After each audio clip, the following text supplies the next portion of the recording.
Hello everyone, myself Piyush Tandil, working as Assistant Professor in Electrical Engineering Department of Mahatma Gandhi Institute of Technical Education and Research Center, Navsari. And the name of subject is Power System Planning and Design, which comes in 4th year, 8th semester.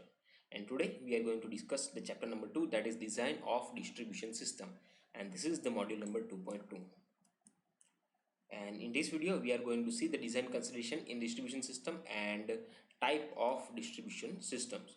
So starting with the design consideration in distribution system, so the main element of the distribution network are the feeders, then after the distributors. Okay, so these two are the main consideration while we are talking about the distribution system. And to maintain a required voltage at a terminal of the consumer, proper care has to be taken while designing these elements. So we do not need to fluctuation our voltage, or we can say within the permissible limit our voltage regulation need to be there. If voltage variation is too much, then the consumer is not satisfied with the provider. That's why we need to take care of feeders and distribution while designing considerations. Now, while designing a feeder, the main consideration is on its current carrying capacity. So whenever we are going to design our feeder, whenever we are going to talking about the feeder, at that time the current carrying consideration is the main consideration, because the current that flow from the feeder is very much of high, and whenever we are going to design a feeder, we need to take that in our account. Then after feeder design, that is the voltage drop consideration is relatively unimportant. Voltage drop is unimportant for the feeder design. That's what we need to keep in our mind. But while we are designing the distributor, at that time voltage drop need to be inside of the consideration. But the main consideration while designing the feeder is current carrying capacity, that we already know, right? So the reason is that the voltage drop in feeder can be compensated by means of voltage regulator instrument that we are going to install at our substations. Okay, so that consideration is not in that much important as the current carrying capacity inside of the feeder design. Now the second one, that is the distributor design. So while designing a distributor, the main consideration is its voltage drop. Okay, the main consideration is voltage drop in it. The current carrying capacity consider is not that much important. So it is not that much important, that is the current carrying capacity. So while designing a feeder, at that time the current carrying capacity is the most important term and voltage carrying capacity is not that much important term.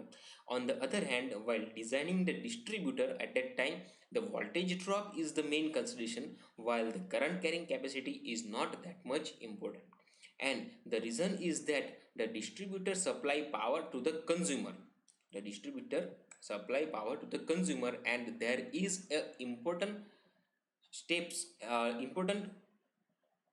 limit to the voltage fluctuation at the consumer terminal, and this limit is plus or minus 6 percentage, or right now we can consider this limit as a 4 percentage of the rated value as per the IER rule, that is Indian Electricity Rule.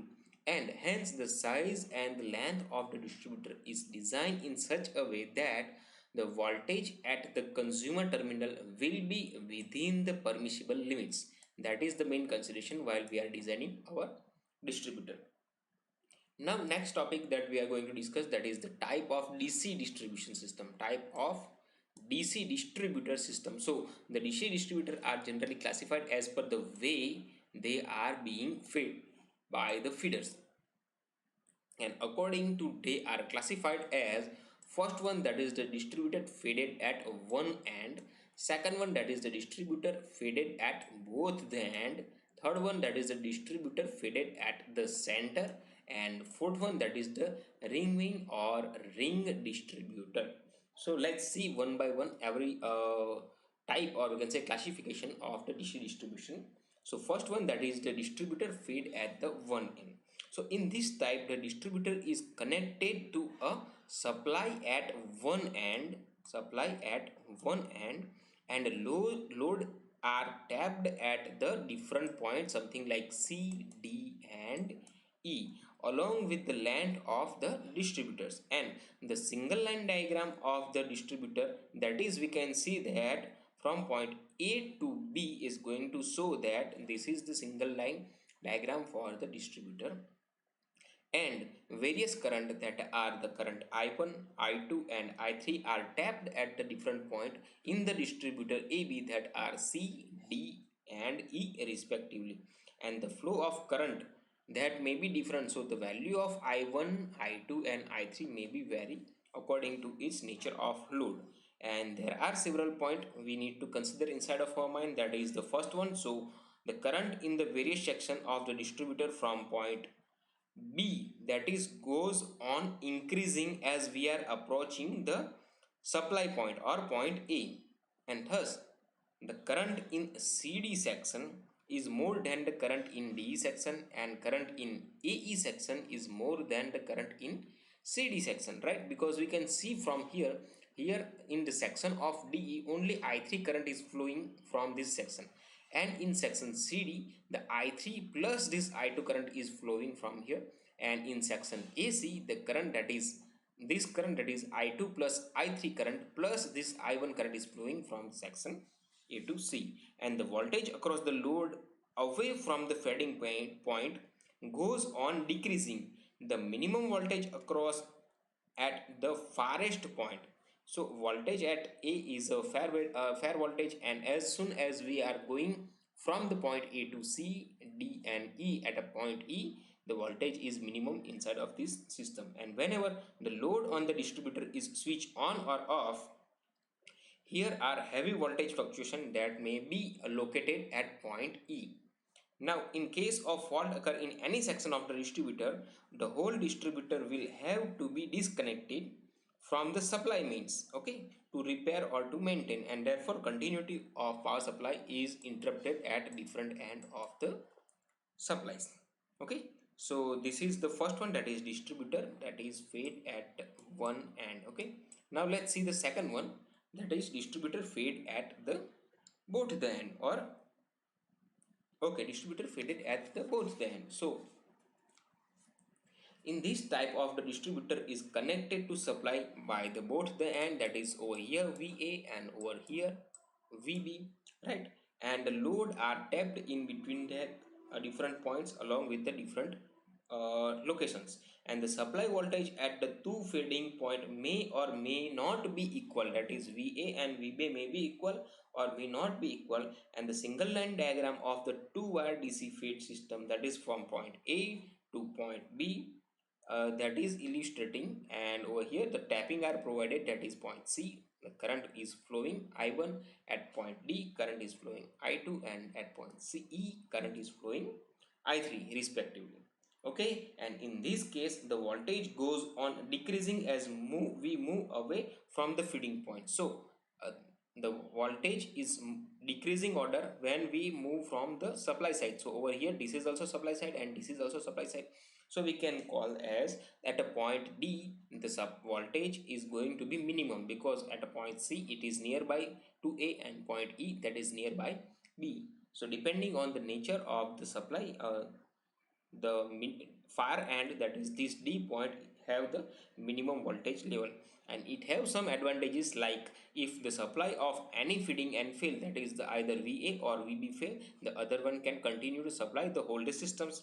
Then after, in case the fault is going to be occur in any section, the distributor may isolate that faulty portion, and other loads are going to be fed with the help of other end, and the area of cross section required for the doubly fed distributor is much less than the singly fed distributor, and hence it is more economical. So this is about second one, that is the distributor fed at both the ends, and third one, that is the distributor at the center. Okay, so in this type of feeding, the distributor is connected to the supply at a center of the system. Okay, center of the system, and the load are tapped on the both the side, that is this A side and this B sides. Okay, and in this single line diagram we can see that two wire distributor system, the AB is faded, that is the total system, and M where the middle point we are supplying, or we can say we are feeding our power, and here are various taps that are provided on AB distributor, that is I1, I2, I3 and I4 at a respective C, D, E and F points. So it is equivalent to two singly fed distributor, that is M to A and M to B, each one having common feeding point and length equal to half of the total length, and it is preferred over a distributor fed at one end because the some advantages. So which are the some advantages?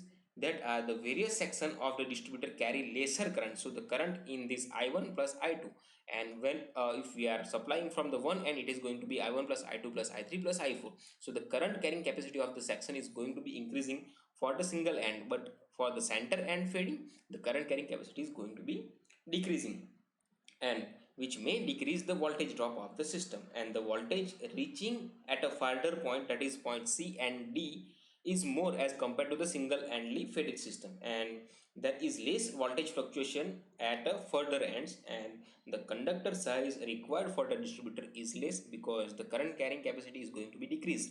That's why the size of the conductor is also going to be decreased in the same manner.